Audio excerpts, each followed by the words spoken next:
যাত্রীবাহী পরিবহন রাখার জন্য কোনো প্রকার ব্যবস্থা না করেই পূর্বাচলে আনুষ্ঠানিকভাবে উদ্বোধন করা হয়েছে আধুনিক বাস ডিপো। আনুষ্ঠানিক উদ্বোধন ঘোষণার 2 সপ্তাহ পরেও নির্মাণ শেষ হয়নি ওই বাস ডিপোর। এতে চালকরা কোনো সুযোগ সুবিধাও পাচ্ছে না। যে পরিমাণ বাস এখানে রাখার কথা এর 3 ভাগের 1 ভাগও রাখা সম্ভব হচ্ছে না। রিয়াজ হোসেনের তথ্য এবং ছবিতে প্রতিবেদন।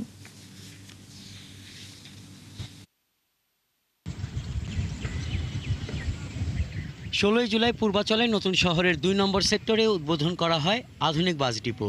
উদ্দেশ্য, দেশের বিভিন্ন অঞ্চল থেকে মহাখালী বাস টার্মিনালে আসা দূরপাল্লার বাসগুলো যাত্রীদের গন্তব্যে নামিয়ে আবার যাত্রা শুরুর আগ পর্যন্ত এখানে অপেক্ষা করবে। এতে টার্মিনালে বাসের অপ্রয়োজনীয় অবস্থান কমে যানজট নিয়ন্ত্রণে আসবে। কিন্তু বাস্তব চিত্র একদম ভিন্ন।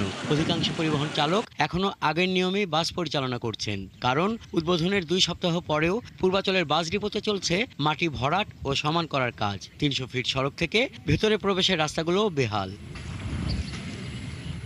পরিবহন শ্রমিকরা জানান, যে পরিমাণ গাড়ি ডিপোতে আসার কথা তা আসছে না। যারা আসছেন তাদেরও খাবার দাবার, পয় নিষ্কাশন ও গাড়ি মেরামতের সেরকম ব্যবস্থা হয়নি। মহাখালীর মতন এরকম মহাখালী যে সুযোগ সুবিধা পাইতাম বা এখানে এরকম নাই। খাবার দাবারের কষ্ট, ওয়াশরুমের জন্য ভালো হোটেল নাই। জাম ঠেলে যাইতে যাইতে মনে করেন লেট হয়ে যায়। তখন আবার কাম করছি, লেটে মাল দিয়েছি মনে করেন আধা ঘন্টা লেট, তার জন্য আমার গাড়ি টিপ আউট।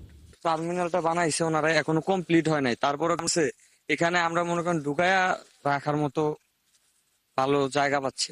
দায়িত্বরত ট্রাফিক পুলিশের সার্জেন্ট জানান, আগামী 1 সপ্তাহের মধ্যে ঠিক হবে বলে তাদের জানানো হয়েছে। মাঠের যে টার্মিনালের যে ডিপোটা, সেটার সময় মোটামুটি 7 দিনের মতো সময় মানে তারা বেঁধে দিয়েছে। 7 দিনের ভিতরে এটা হয়তো ঠিক হয়ে যাবে। বালু ফালানো শেষ দেখছেন, ইট খোয়া দিয়ে এটা 7 দিনের ভিতরে। কিন্তু এখন বর্তমানে যে রাস্তায়, যে ভিতরে যে রাস্তাটা আছে, এই রাস্তার ভিতরে আমরা 2 সাইডে পার্কিং করে রাখতেছি গাড়িগুলোকে এখানে রাখতে। এখান থেকে ওইখানে যখন টিপ হয়, তারা আধা ঘন্টা বা 40 মিনিট আগে এখান থেকে তারা ওইখান থেকে যায় যাত্রীগুলো নিয়ে তারা চলে যায়। এ বিষয়ে কথা বলার জন্য টার্মিনালের ডিপোতে দায়িত্বরত সংশ্লিষ্ট কাউকে পাওয়া যায়নি। হাসান আহমেদ, 71।